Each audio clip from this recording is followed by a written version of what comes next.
प्यारे दोस्तों, एक जमाना था जब गुलामी सिर्फ लोहे की जंजीरों तक महदूद नहीं थी, बल्कि ये खौफ और बेरहमी का एक ऐसा दौर था जहां इंसान को इंसान नहीं समझा जाता था। उन्हें महज एक सामान या जानवर की तरह रखा जाता था, और जब उन्हें सजा दी जाती थी तो वो सजा सिर्फ एक शख्स के लिए नहीं होती थी, बल्कि पूरे समाज के लिए एक ऐसी खौफनाक मिसाल होती थी ताकि बाकी सब डर कर रह सकें। आज हम उन सजाओं के बारे में बात करेंगे जिन्हें उनके बेहद बेरहम होने की वजह से आज की दुनिया में पूरी तरह बंद कर दिया गया है। तो नाजरीन गिरामी, हमारी इस फहरिस्त में सबसे पहली खौफनाक सजा लकड़ी के बड़े पाइप की है, जिसके अंदर लोहे की तेज कैलें ठोकी जाती थीं। इस दर्दनाक सजा का जिक्र एक गुलाम ने अपनी लिखी हुई कहानी में किया था, जिसका नाम मोजेस रूपर था। वो साल 1815 में पैदा हुआ और उसने बचपन से ही एक जगह से दूसरी जगह बुकते हुए अपनी जिंदगी गुजारी। उसने इस सजा के बारे में लिखा कि लकड़ी के एक बड़े डब्बे या पाइप के अंदर बाहर से बड़ी बड़ी कैलें ठोकी जाती थीं, जिससे उनके तेज हिस्से अंदर की तरफ निकल आते थे। फिर एक इंसान को उस डब्बे के अंदर बंद कर दिया जाता और उस डब्बे को किसी ऊंची ढलान से नीचे लटका दिया जाता था। जब वो डब्बा नीचे गिरता तो हर चक्कर के साथ वो लोहे की तेज कैलें उस इंसान के जिस्म में धंस जाती थीं और उसका जिस्म खून से भर जाता था। सबसे ज्यादा बेरहमी की बात यह थी कि बाकी सब गुलामों को जबरदस्ती वहां खड़ा करके ये सब दिखाया जाता था ताकि उनके दिलों में मालिक का डर बैठ जाए। जब डब्बा नीचे जाकर रुकता तो सजा खत्म नहीं होती थी, बल्कि उसके जख्मों पर नमक लगाया जाता था ताकि दर्द मजीद बढ़ जाए, और कई हफ्तों तक चलने फिरने के काबिल न रहने के बावजूद उनसे काम करवाया जाता था। दोस्तों, एक वक्त ऐसा भी था जब किसी दुश्मन या गुलाम को सिर्फ जान से मारना काफी नहीं समझा जाता था, बल्कि उसकी मौत के बाद उसके सर की जिल्द और बालों को एक इनाम या सबूत के तौर पर उतार लिया जाता था। ये वाइल्ड वेस्ट की सबसे खौफनाक सच्चाइयों में से एक थी, जहां हुकूमतें खुद इस काम के पैसे देती थीं। मेक्सिको और अमेरिका के इलाकों में हर इंसानी सर की जिल्द की एक कीमत तय थी, चाहे वो किसी मर्द की हो, औरत की हो या फिर किसी मासूम बच्चे की। जेम्स कर्कर जैसे लोग इस काम को अपना कारोबार बना चुके थे, जो लोगों को मारकर उनके सर की जिल्द इकट्ठी करते और बदले में सरकारी इनाम लेते थे। जब इस काम में पैसा ज्यादा मिलने लगा तो लोग नकली जल्द बनाकर भी बेचने लगे, क्योंकि किसी को इससे कोई मतलब नहीं था कि जल्द असली है या नकली, बस उन्हें पैसे चाहिए थे। ये सिर्फ कत्ल नहीं था, बल्कि डर फैलाने का एक धंधा था, जहां उतारी हुई जिल्दों को खंभों पर टांगा जाता था ताकि लोग डरें। साल 1864 के इसमें फौजी जवानों ने इंसानी जिस्म के हिस्सों को खुलेआम दिखाया और लोग उसे देखकर खुश हो रहे थे, जो कि आज के दौर में एक बड़ा जुर्म माना जाता है। नाजरीन गिरामी, अजियत देने के लिए लोहे के मुख्तलिफ औजार बनाना एक तरह से पूरा कारोबार बन चुका था। खेती के मैदानों में काम करने वाले लोहार ऐसे अजीबोगरीब औजार बनाते थे जिनका मकसद मौत देना नहीं, बल्कि हर पल जीना एक अजाब बनाना होता था। लोहे के ऐसे पट्टे बनाए जाते जिन पर तेज कांटे लगे होते थे और उन्हें गले में पहना दिया जाता था। ये गले का पट्टा इतना ढीला होता था कि सांस तो आती रहे, लेकिन इंसान सुकून से लेट ना सके। जब भी वो अपना सर झुकाने की कोशिश करता, वो कांटे उसकी गर्दन में धंस जाते थे, जिसकी वजह से उसकी रातें नींद के बजाय दर्द में गुजरती थीं। कुछ लोहे के ढांचे ऐसे होते थे जो जिस्म को अजीब तरीके से बांध देते थे, जहां हाथ ऊपर, घुटने मुड़े हुए और पांव जकड़े हुए होते थे। घंटों नहीं, बल्कि कई दिनों तक इस हालत में रहने से जिस्म के जोड़ जवाब दे जाते थे। इसके अलावा भागने की कोशिश करने वालों के पांव में भारी लोहे की जंजीरें बांध दी जाती थीं और इसी बोझ के साथ उनसे धूप में खेती का काम लिया जाता था। कुछ औजार उंगलियों को दबाने के लिए होते थे, जो खून का बहाव रोक देते और मजबूरन जिस्म का वो हिस्सा काटना पड़ता था।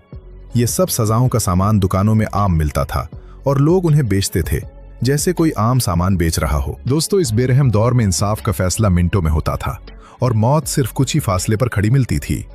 वाइल्ड वेस्ट में कोई लंबी अदालत या सुनवाई नहीं होती थी, बल्कि सिर्फ एक इल्जाम पर ही फौरन फांसी दे दी जाती थी। अक्सर लोगों को अपनी बेगुनाही साबित करने का मौका तक नहीं मिलता था। जज आइजक पार्कर, जिसे लोग फांसी देने वाला जज कहते थे, उसने अपनी जिंदगी में 160 लोगों को फांसी का हुक्म सुनाया और उनमें से 79 लोगों को सच में लटका दिया गया। फांसी सिर्फ एक सजा नहीं रही थी, बल्कि लोगों के लिए एक तमाशा बन चुकी थी, जहां लोग दूर दूर से उसे देखने आते थे। फांसी देने वाले जल्लाद जैसे जॉर्ज मिलार्डन अपने इस काम पर फख्र करते थे और रस्सी को इस तरह तैयार करते थे ताकि मौत फौरन हो जाए, लेकिन हर बार ऐसा नहीं होता था। एक छोटी सी गलती की वजह से मौत बेहद दर्दनाक बन जाती थी। साल 1901 में ब्लैक जैक कैचम के साथ ऐसा ही हुआ, जब रस्सी की गलती की वजह से फांसी देते ही उसका सर जिस्म से अलग हो गया। मौत को एक पैगाम की तरह इस्तेमाल किया जाता था और लोग अपने बच्चों को भी ये दिखाने लाते थे ताकि वो समझ सकें कि कानून तोड़ने का अंजाम क्या होता है। नाज़रीन ग्रामी, सजा सिर्फ डंडे या कोड़े मारने तक महदूद नहीं थी, बल्कि सबसे खामोश और खतरनाक सजा भूख थी। गुलाम लोगों को रोजाना सिर्फ इतना ही खाना दिया जाता था जिससे वो जिंदा रह सकें, लेकिन जब उन्हें सजा देनी होती तो बिना किसी बताए उनका खाना बंद कर दिया जाता था और काम पहले की तरह ही लिया जाता था। खाली पेट और कमजोर जिस्म के बावजूद उन्हें रुकने की इजाजत नहीं होती थी और बाहर से देखने पर कोई निशान या खून नहीं दिखता था, इसीलिए यह सजा सबसे खौफनाक थी। सोलोमन नार्थिप ने अपनी कहानी में बताया कि उन्हें हफ्तों तक सिर्फ पानी और कच्चा अनाज खाने को मिला, लेकिन काम बराबर करना पड़ा। सबसे बुरा असर मासूम बच्चों पर पड़ता था, जिन्हें पहले ही कम खाना मिलता था और सजा के दौरान उनका खाना मजीद आधा कर दिया जाता था। भूख इस कदर बढ़ जाती थी कि मासूम बच्चे जानवरों का खाना चुराने पर मजबूर हो जाते और पकड़े जाने पर उन्हें और भी खौफनाक सजा मिलती थी। फ्रेडरिक डिगलस ने लिखा कि उन्हें सबसे ज्यादा डर खुद की सजा से नहीं, बल्कि दूसरे लोगों और बच्चों को भूख से तड़पते देखने से लगता था, क्योंकि त्योहारों पर मिलने वाला खाना भी सजा के तौर पर छीन लिया जाता था। दोस्तों, एक ऐसी सजा भी थी जहां गुलामों से एक ऐसा काम करवाया जाता था जिसका कोई मकसद या फायदा नहीं होता था, बल्कि वो सिर्फ दर्द देने के लिए बनाया गया था। ये एक चलती हुई लकड़ी की सीढ़ी या पहिया होता था जिस पर गुलामों को घंटों तक लगातार चलना पड़ता था, बना रुके और बना किसी मकसद के। ये मशीन ना तो अनाज पीसती थी और ना ही पानी निकालती थी। इसका मकसद सिर्फ इंसान का हौसला तोड़ना होता था। मशीन की रफ्तार बाहर से तय की जाती थी, जबकि अंदर चलने वाले का दर्द हर कदम के साथ बढ़ता जाता था। अगर चलने वाले से एक छोटी सी गलती होती या पांव फिसल जाता तो उसके पांव लोहे के हिस्सों से टकराकर जख्मी हो जाते थे, लेकिन रुकने का कोई रास्ता नहीं होता था। अगले दिन उन्हें उन्हीं जख्मों और दर्द के साथ दोबारा इस मशीन पर चढ़ा दिया जाता था। यह तरीका 19वीं सदी में बरतानिया के कैदखानों से लाया गया था, जहां सजा के निशान जिस्म पर नहीं बल्कि इंसान के अंदर छूट जाते थे और मालिक बना हाथ उठाए खड़ा रहता और गुलाम खुद अपने ही जिस्म से टूट जाता था। नाज़रीन ग्रामी, कभी कभी एक शख्स की गलती की सजा पूरे खानदान के साथ साथ पूरी बस्ती और बरादरी को भुगतनी पड़ती थी।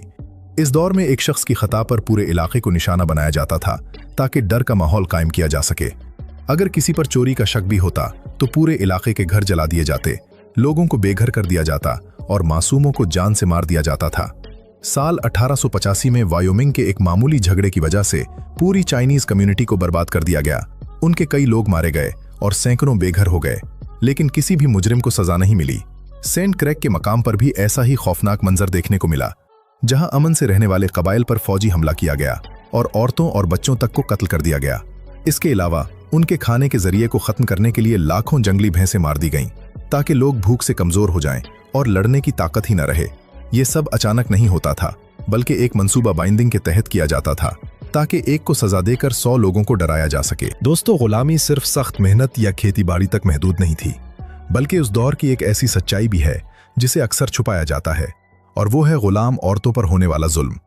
उनका अपने जिस्म और अपनी जान पर कोई इख्तियार नहीं होता था और मालिक जो चाहता उनके साथ करता था। हैरियट जेकब्स ने साल 1861 में लिखा कि जब वो सिर्फ 13 साल की थीं, तभी से उनके मालिक डॉक्टर नारकोम उन्हें तंग करने लगे और उन पर जुल्म करने लगे। ये पूरे डायनामिक का एक हिस्सा था जहां कानून बिल्कुल खामोश था और गुलाम औरत ना तो पुलिस के पास जा सकती थी और ना ही अदालत का दरवाजा खटखटा सकती थी। सबसे खौफनाक बात यह थी कि इस जुल्म का इस्तेमाल पूरे खानदान को दबा कर रखने के लिए किया जाता था। अगर कोई औरत इस जुल्म के खिलाफ आवाज उठाती तो उसके बच्चों को किसी दूसरे शहर भेज देने की धमकी दी जाती थी, जो किसी भी मां के लिए मौत से बढ़कर था। इस निजाम में पैदा होने वाले बच्चे भी गुलाम ही बनते थे, चाहे उनका बाप कोई भी हो, और अक्सर उन बच्चों का बाप खुद वही मालिक होता था। हैरियट ने इस सब से बचने के लिए अपनी जिंदगी के 7 साल एक छोटे से अंधेरे हिस्से में छपकर गुजारे, जहां वो ठीक से खड़ी भी नहीं हो सकती थी, लेकिन उनके लिए वो अंधेरा कमरा भी इस जिंदगी से बेहतर था।